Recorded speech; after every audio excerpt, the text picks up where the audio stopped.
7 leyes absurdas de la antigua Roma. Cierto es que Roma fue un modelo de instituciones democráticas y representativas en su época republicana, 2 cónsules cada año, para que jamás una sola persona ejerciera el poder, un senado pero también un tribunado de la plebe, asamblea popular, donde un solo tribuno de humilde extracción podía vetar al senado y a los cónsules. Cierto es que el derecho romano, tan famoso y glorioso, parte curricular de la carrera de Derecho, es aún hoy modelo de pautas de comportamiento, pero esto en base al Código Justiniano, proclamado en el siglo VI. Antes de todo esto, quedaron por ahí rezagadas unas cuantas leyes, de corte bastante bizarro, que vienen de la época de la barbarie romana, época de los 7 reyes, y se siguieron desarrollando hasta las épocas del glorioso Imperio Romano. Además, hay que entender que Roma era una ciudad con alto nivel de densidad poblacional y entendieron la importancia del saneamiento que permitió a la antigua Roma llegar a una población que excedía el 1.000.000 de ciudadanos, lo cual era increíble. El nivel de 1.000.000 de habitantes no se volvió a alcanzar, hasta que Londres lo hizo a mediados del siglo XIX. Es un crimen usar el color púrpura/morado. En la antigua Roma, el color púrpura estaba reservado solo para la clase élite. El acto de prohibir a la gente común usar el color púrpura como parte de las leyes suntuarias que se observaban durante esos tiempos. Se aprobaron leyes suntuarias para evitar que los ciudadanos comunes obtengan ropa o bienes hechos de ciertos materiales para reforzar las jerarquías sociales. En el caso de las prendas de color púrpura, eran increíblemente caras de producir debido a los tintes requeridos. Por lo tanto, la ropa morada estaba reservada para los más poderosos. A las mujeres les estaba prohibido llorar en funerales. Totalmente prohibido, es más, por extraño que parezca, era una sociedad muy misógina, no solamente les estaba prohibido llorar, sino que además permanecer en primera fila de funerales, aunque fuese el de su padre, eso estaba reservado a hombres. La suposición era que cuando más personas están de luto por la muerte de una persona, esa persona era más popular y tenía más estatus.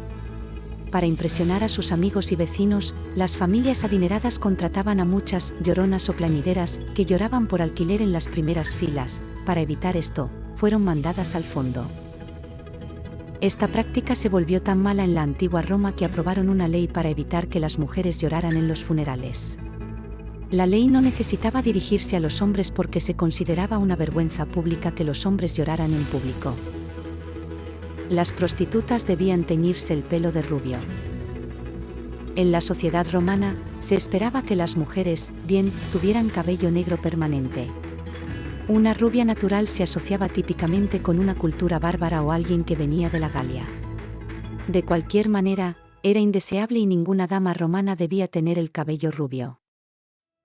Esta era la razón por la que las trabajadoras sexuales como las prostitutas se caracterizaban vívidamente en la sociedad romana al teñirse el pelo de rubio.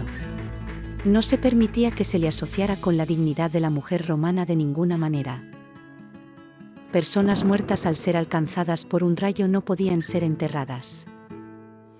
Créalo, estimado lector o no, los romanos eran muy supersticiosos. Debido a esto, vieron los rayos como un acto de su dios mayor, más específicamente un acto del dios Júpiter.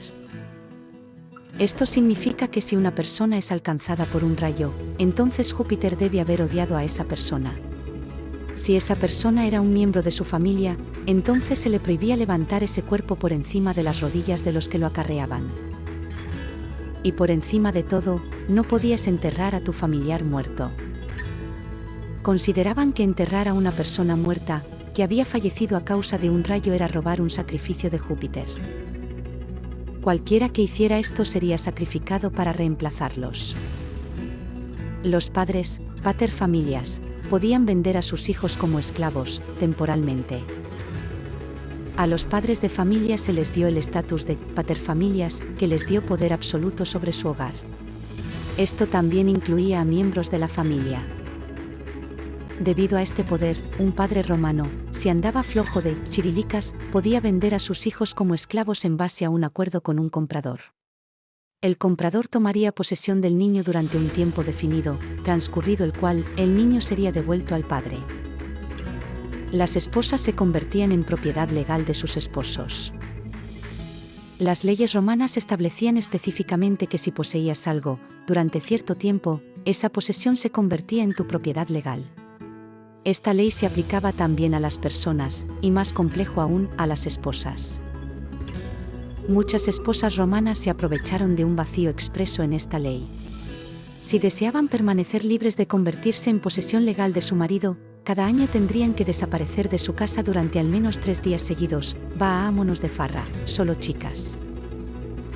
Los padres podían, legalmente y sin castigo, matar a toda su familia. Como paterfamilias de su casa, un padre en la antigua Roma podía hacer lo que quisiera con los miembros de su familia. Y el derecho romano protegía su derecho último, extremo, violento, criminal a hacerlo. Esto significaba que los padres romanos podían repartir cualquier tipo de castigo o abuso de su familia que él deseara, sin justificación. Esto incluyó asesinar legalmente a toda su familia. Y los padres romanos se aferraban a estos derechos, incluso después de que sus hijos tomaran la toga viril, o sea, fueran considerados adultos, a los 16 años.